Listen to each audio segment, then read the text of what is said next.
ಯಾವುದೇ ರೀತಿಯಾಗಿರ್ತಕ್ಕಂಥ ಇನ್ಫ್ಲಮೇಷನ್ಗೆ ಸಂಬಂಧಪಟ್ಟಿರ್ತಕ್ಕಂಥ ರೋಗ ನ್ಯಾಚುರಲ್ ಆಗಿ ಬಂದಿರತಕ್ಕಂಥ ಅದಕ್ಕಿಂತ ಇದರಲ್ಲಿ ಏನಾಗಿರ್ತದೆ ಅಂತ ಹೇಳಿದ್ರೆ ಸ್ವಲ್ಪ ಔಷಧೀಯ ಸತ್ವಗಳು ಕಮ್ಮಿ ಇರ್ತವೆ. ನಿಮಗೆ ಬಾಯಾರಿಕೆ ಆದಾಗ ಪ್ಲೇನ್ ವಾಟರ್ ಕುಡಿಬೇಕೇ ಹೊರತು ಆ ಒಂದು ಪ್ರಮಾಣದ ನಂತರ ಒಂದು ದಿನಕ್ಕೆ ನಾವು ಹೆಚ್ಚಂದರೆ ಒಂದು 100 ml ವರೆಗೂ ಈ ಒಂದು ಜೇನನ್ನು ಬಿಸಿ ಪದಾರ್ಥದೊಂದಿಗೆ ಸೇವನೆ ಮಾಡೋದ್ರಿಂದ. ಶ್ರೀ ಗುರು ಬಸವಲಿಂಗಾಯ ನಮಃ. ಓಂ ನಮಃ ಶಿವಾಯ. ಸರ್ವರಿಗೂ ಶರಣಾರ್ಥಿ.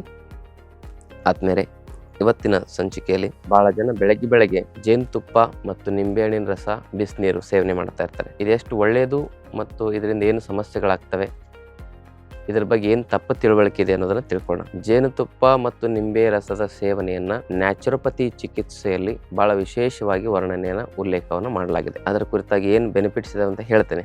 ಆದರೆ ಈ ಒಂದು ಜೇನನ್ನ ಬಿಸಿ ಪದಾರ್ಥದೊಂದಿಗೆ ಸೇವನೆ ಮಾಡೋದ್ರಿಂದ ಅದು ವಿರುದ್ಧ ಆಗುತ್ತೆ ಅಂತೇಳಿ ಆಯುರ್ವೇದ ಶಾಸ್ತ್ರದಲ್ಲಿ ಸ್ಪಷ್ಟ ಉಲ್ಲೇಖವನ್ನು ನಾವು ಕಾಣಬಹುದು. ಹಾಗಾಗಿ ಯಾರು ಜೇನು ನಿಂಬೆ ರಸ ಬಿಸಿನೀರಿನೊಂದಿಗೆ ಸೇವನೆ ಮಾಡ್ತಾರೆ ಅವರಿಗೆ ಅಪಾಯ ಕಟ್ಟಿಟ್ಟ ಬುತ್ತಿ. ನೀವು ಜೇನನ್ನು ಸೇವನೆ ಮಾಡದೇ ಆದರೆ ಅದು ಬಿಸಿನೀರಿನೊಂದಿಗೆ ಸೇವನೆ ಮಾಡೋದನ್ನು ಇವತ್ತೇ ನಿಲ್ಲಿಸ್ಬೇಕು. ಅದು ವಿರುದ್ಧ ಆಹಾರವಾಗುತ್ತೆ. ಅದರಿಂದ ಜೀರ್ಣಶಕ್ತಿಗೆ ತೊಂದರೆ ಆಗುತ್ತೆ, ಹಾಗೂ ಸಪ್ತ ಧಾತುಗಳಿಗೆ ತೊಂದರೆ ಆಗುತ್ತೆ, ವಾತಪಿತ್ತ ಕಫದೋಷಗಳ ವಿಕಾರ ಆಗುತ್ತೆ, ಹಾಗೆಯೇ ನಮ್ಮ ಶರೀರದಲ್ಲಿರ್ತಕ್ಕಂಥ ವಿಕಾರಗಳಾಗ್ತವೆ, ಪಂಚಭೂತಗಳಲ್ಲಿ ವಿಕಾರಗಳಾಗ್ತವೆ. ಅದಕ್ಕಾಗಿ ನೀವು ಯಾವುದೇ ಕಾರಣಕ್ಕೂ ಬಿಸಿ ನೀರು, ಜೇನು, ನಿಂಬೆಹಣ್ಣಿನ ರಸವನ್ನು ಸೇವನೆ ಮಾಡಬಾರ್ದು. ಹಾಗೇನಾದ್ರು ಸೇವನೆ ಮಾಡಂಗಿದ್ರೆ ತಣ್ಣೀರಿನ ಜೊತೆಗೆ ನಿಂಬೆಹಣ್ಣಿನ ರಸ ಮತ್ತು ಜೇನನ್ನು ಸೇವನೆ ಮಾಡ್ಬೋದು. ಅದು ಜೇನು ಒರಿಜಿನಲ್ ಇರಬೇಕು. ಇತ್ತೀಚೆಗೆ ಜೇನು ಡೂಪ್ಲಿಕೇಟ್ 90% ಡೂಪ್ಲಿಕೇಟ್ ಜೇನನ್ನೇ ಸಕ್ಕರೆ ಪಾಕವನ್ನೇ ಜೇನಂತ ಕೊಡ್ತಾ ಇದ್ದಾರೆ. ಹಾಗಾಗಿ ಒರಿಜಿನಲ್ ಜೇನುತುಪ್ಪವನ್ನು ನೀವು ಬಳಸ್ಬೋದು. ಹಾಗೆ ಜೇನು ಅತ್ಯಂತ ಪರಿಣಾಮಕಾರಿಯಾಗಿರ್ಬೇಕಂದ್ರೆ ನೊಣ ಜೇನು ಅಂತ ಕರೀತಾರೆ. ಬೆಟ್ಟ ಗುಡ್ಡಗಳಲ್ಲಿ ಕಟ್ಟಿರ್ತದಲ್ಲ, ಸ್ವತಂತ್ರವಾಗಿ ಓಡಾಡ್ತಿರ್ತಲ್ಲ, ಸಾಕು ಜೇನಿಗಿಂತ ಹಾಗೆ ನ್ಯಾಚುರಲ್ ಆಗಿನೇ ಗೂಡು ಕಟ್ಟಿರ್ತಕ್ಕಂಥ ಜೇನಿನ ಆ ಒಂದು ಜೇನುತುಪ್ಪ ಔಷಧಿ ಆಗಿ ಅದು ಕೆಲಸ ಮಾಡುತ್ತೆ ಅಂತೇಳಿ ಆಯುರ್ವೇದ ಶಾಸ್ತ್ರದಲ್ಲಿ ಹೇಳ್ತಾರೆ. ಜೇನು ಸಾಕಾಣಿಕೆಯಿಂದ ಬಂದಿರತಕ್ಕಂಥ ಜೇನು ಸಹ ಒಳ್ಳೆಯದೇ, ಆದರೆ ನ್ಯಾಚುರಲ್ ಆಗಿ ಬಂದಿರತಕ್ಕಂಥ ಅದಕ್ಕಿಂತ ಇದರಲ್ಲಿ ಏನಾಗಿರ್ತದೆ ಅಂತ ಹೇಳಿದ್ರೆ ಸ್ವಲ್ಪ ಔಷಧೀಯ ಸತ್ವಗಳು ಕಮ್ಮಿ ಇರ್ತವೆ. ಅದು ಪರಿಪೂರ್ಣವಾದ ಔಷಧಿಯಾಗಿ ಕೆಲಸ ಮಾಡುತ್ತೆ. ಹಾಗಾಗಿ ನಾವು ಅದು ಸಿಕ್ಕರೆ ಅದನ್ನು ಉಪಯೋಗ ಮಾಡ್ಬೋದು. ನಾವು ಹೀಗಾಗಿ ಏನು ಮಾಡ್ತೇವೆ ಅಂದರೆ, ನಮ್ಮ ಉತ್ತರ ಕರ್ನಾಟಕದಲ್ಲಿ ಜೇನು ಕುರುಬರು ಅಂತಿರ್ತಾರೆ. ಬೇಸಿಗೆ ಸಂದರ್ಭದಲ್ಲಿ ಅವರು ಆ ಜೇನನ್ನು ಸಂಗ್ರಹಿಸ್ತಾರೆ. ಅವರಿಂದ ಸಾವಿರಾರು ಲೀಟ್ರ್ಗಟ್ಟಲೆ ನಾವು ಆ ಜೇನನ್ನು ಖರೀದಿ ಮಾಡಿ ಅದನ್ನು ನಮ್ಮ ಔಷಧಿಗಳಿಗೆ, ಪಂಚಕರ್ಮ ಚಿಕಿತ್ಸೆಗಳಿಗೆ ಬಳಸ್ತೇವೆ. ತಾವು ಉತ್ತರ ಕರ್ನಾಟಕದಲ್ಲಿ ವಾಸ ಮಾಡ್ತಾಯಿದ್ರೆ ಅಲ್ಲಿ ಜೇನು ಕುರುಬರ ಸಂಪರ್ಕ ಮಾಡಿ ತಾವು ಆ ಜೇನನ್ನು ಅವರಿಂದ ತೆಗೆದುಕೊಳ್ಳೋದು ಉತ್ತಮವಾಗಿರ್ತಕ್ಕಂಥದ್ದು ಅಂಥೇಳಿ ನಾನು ನಿಮ್ಗೆ ಸಲಹೆ ಕೊಡಲಿಕ್ಕೆ ಇಚ್ಛೆ ಪಡ್ತೇನೆ. ಹಾಗೆಯೇ ಆದಮೇಲೆ ಜೇನು ಮತ್ತು ನಿಂಬೆ ರಸ, ನೀರು ಇದನ್ನು ಸೇವನೆ ಮಾಡೋದು ಎಷ್ಟು ಪ್ರಮಾಣದಲ್ಲಿ? ಒಂದು ದಿನಕ್ಕೆ ಒಂದು 2 ರಿಂದ 3 ಚಮಚದಷ್ಟು ಜೇನನ್ನು ಸೇವನೆ ಮಾಡ್ಬೋದು. ಅದಕ್ಕಿಂತ ಹೆಚ್ಚು ಜೇನು ಸೇವನೆ ಮಾಡೋದು ಅಪಾಯಕಾರಿ. ನಿಂಬೆಹಣ್ಣಿನ ರಸನೂ ಸಹ ಅಷ್ಟೇ. ಒಂದು ದಿನಕ್ಕೆ ನಾವು ಹೆಚ್ಚಂದರೆ ಒಂದು 100 ml ವರೆಗೂ ಆ ಒಂದು ನಿಂಬೆಹಣ್ಣಿನ ರಸವನ್ನು ಸೇವನೆ ಮಾಡ್ಬೋದು. ಅದಕ್ಕಿಂತ ಹೆಚ್ಚು ಸೇವನೆ ಮಾಡಿದಾಗ ಅದು ಕೂಡ ಅಪಾಯಕಾರಿ. ಅದಕ್ಕೆ ಅರ್ಧ ಚಮಚ ಜೇನು, ಒಂದು 4 ರಿಂದ 5 ಚಮಚ ನಿಂಬೆ ರಸವನ್ನು ಸೇರಿಸಿ ಒಂದು 200 ml ನೀರಿನಲ್ಲಿ ಮಿಶ್ರಣ ಮಾಡಿ ಸೇವನೆ ಮಾಡೋದು. 3 ರಿಂದ 5 ದಿನ ನಿಂಬೆ ರಸ ಆಮೇಲೆ ಜೇನು ನೀರನ್ನು ಒಂದು ಸೇವನೆ ಮಾಡಿ ಉಪವಾಸ ಮಾಡೋದ್ರಿಂದ ನಮ್ಮ ಶರೀರದಲ್ಲಿ ಆ ಒಂದು ಟಾಕ್ಸಿಸಿಟಿ ಕಮ್ಮಿ ಆಗುತ್ತೆ. ಇದರಿಂದ ವೆಯ್ಟ್ ಲಾಸ್ ಸಹ ಆಗುತ್ತೆ. ಯಾಕಂದರೆ ಊಟ ಇರೋದಿಲ್ವಲ್ಲ, ಪ್ಲೇನ್ ಇದನ್ನೇ ಸೇವನೆ ಮಾಡಿ ವೆಯ್ಟ್ ಲಾಸ್ ಮಾಡ್ತೇನೆ ಅಂದರೆ ಕಷ್ಟ. ಸೇವನೆ ಮಾಡೋದ್ರ ಜೊತೆಗೆ ನಾವೇನು ಮಾಡಬೇಕಂದ್ರೆ ಸಂಪೂರ್ಣ ಉಪವಾಸ ಮಾಡಬೇಕು.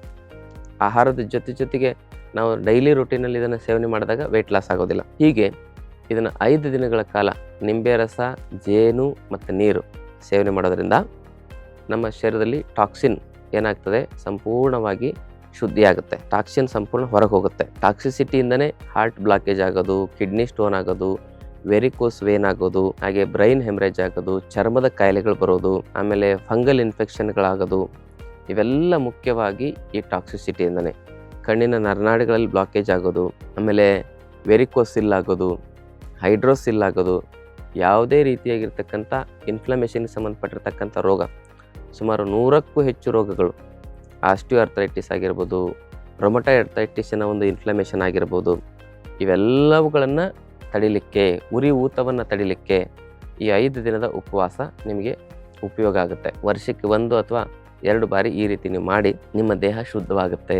ನ್ಯಾಚುರೋಪತಿಯಲ್ಲಿ ಮುಖ್ಯವಾಗಿ ಈ ಚಿಕಿತ್ಸೆಯನ್ನು ಮಾಡಿಸ್ತಾರೆ. ದೇಹ ಶುದ್ಧವಾದರೆ ಆರೋಗ್ಯ ಚೆನ್ನಾಗಿರುತ್ತೆ. Cleanliness is next to godliness ಅಂತ ಕರೀತಾರೆ. ಅದಕ್ಕೆ ಇಡೀ ಶರೀರವನ್ನು ಶುದ್ಧೀಕರಣ ಮಾಡಲಿಕ್ಕೆ 5 ದಿನ ಜೇನು, ನಿಂಬೆ ರಸ ಮತ್ತು ನೀರನ್ನು ಉಪಯೋಗಿಸಿ ನಾವು ಉಪವಾಸವನ್ನು ಮಾಡೋದರಿಂದ ನಮ್ಮ ಆರೋಗ್ಯದಲ್ಲಿ ಅದ್ಭುತವಾದ ಬದಲಾವಣೆಗಳು ಬರ್ತವೆ. ಜೇನನ್ನು ಸಹ ಅಷ್ಟೇ, ಅತಿಯಾಗಿ ಬಳಸಿದ್ರೆ ಅಮೃತನೂ ಸಹ ವಿಷ ಆಗುತ್ತೆ ಅಂತ ಹೇಳಿದ್ದೀನಿ. ಅದಕ್ಕೆ ಒಂದು ದಿನಕ್ಕೆ 3 ರಿಂದ 4 ಚಮಚದಷ್ಟು ಜೇನು, 100 ml ಅಷ್ಟು ನಿಂಬೆ ರಸ, ಇದಿಷ್ಟನ್ನು ನೀವೇನು ಮಾಡಬೇಕಂದ್ರೆ 3-4 ಚಮಚ ಜೇನನ್ನು ನಾವೇನು ಮಾಡಬೇಕು 8 ಸರಿ ಸೇವನೆ ಮಾಡ್ಬೋದು. ಮತ್ತು ಅರ್ಧ ಚಮಚ ಆಗಿ ಆ 100 ml ನಿಂಬೆ ರಸವನ್ನು ಅದನ್ನು ಸಹ 8 ಭಾಗವಾಗಿ ವಿಂಗಡಣೆ ಮಾಡಿ ಅದು ಜೇನಿನೊಂದಿಗೆ ಹಾಕಿ ಸೇವನೆ ಮಾಡ್ಬೋದು. ಒಂದೊಂದು ಸರಿ ನೀವು ಸೇವನೆ ಮಾಡಿದಾಗೆ ಒಂದು 200 ml ಅಷ್ಟು ನೀರನ್ನು ಸೇವನೆ ಮಾಡ್ಬೋದು. ಮತ್ತು ನಿಮಗೆ ಬಾಯಾರಿಕೆ ಆದಾಗ ಪ್ಲೇನ್ ವಾಟರ್ ಕುಡಿಬೇಕೇ ಹೊರತು ಆ ಒಂದು ಪ್ರಮಾಣದ ನಂತರ ಹೆಚ್ಚು ಪ್ರಮಾಣದಲ್ಲಿ ಮತ್ತೆ ಜೇನನ್ನು ಸೇವನೆ ಮಾಡೋದು ಅಥವಾ ನಿಂಬೆ ರಸವನ್ನು ಸೇವನೆ ಮಾಡೋದು ಅದು ಆರೋಗ್ಯಕ್ಕೆ ಪೂರಕವಾಗೋದಿಲ್ಲ. ಈ ಸೈನ್ಸನ್ನು, ಈ ವಿಜ್ಞಾನವನ್ನು ಸರಿಯಾಗಿ ನಾವು ತಿಳ್ಕೊಬೇಕು. ಇದನ್ನ ಯಾರೂ ಹೇಳ್ಕೊಡೋದಿಲ್ಲ. ಅದಕ್ಕಾಗಿ ಭಾಳ ಜನ ಏನು ಮಾಡ್ತಾರೆ ಅಂದರೆ ಒಂದು ದಿನಕ್ಕೇ 100 ml ಜೇನನ್ನು ಸೇವನೆ ಮಾಡಿಬಿಡ್ತಾರೆ.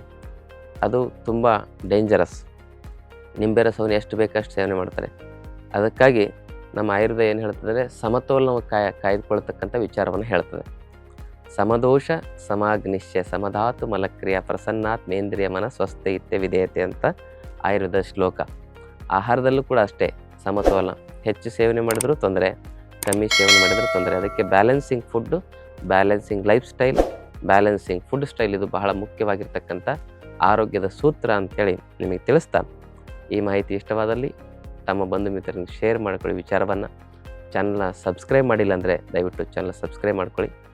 ನಿಮಗೇನಾದರೂ ಪ್ರಶ್ನೆಗಳಿದ್ದರೆ, ಡೌಟ್ಸ್ಗಳಿದ್ದರೆ ಕಮೆಂಟ್ ಮೂಲಕ ಪ್ರಶ್ನೆ ಮಾಡ್ಬೋದು. ತಮ್ಮೆಲ್ಲರಿಗೂ ಶರಣು. ಇನ್ನಷ್ಟು ಆಯುರ್ವೇದ ಮತ್ತು ಯೋಗ ಚಿಕಿತ್ಸೆ ಟಿಪ್ಸ್ಗಾಗಿ Vaidyashri health tips channel subscribe ಮಾಡಿ. ಹಾಗೆ ಫೇಸ್ಬುಕ್, ಇನ್ಸ್ಟಾಗ್ರಾಂನಲ್ಲಿ ಫಾಲೋ ಮಾಡಿ.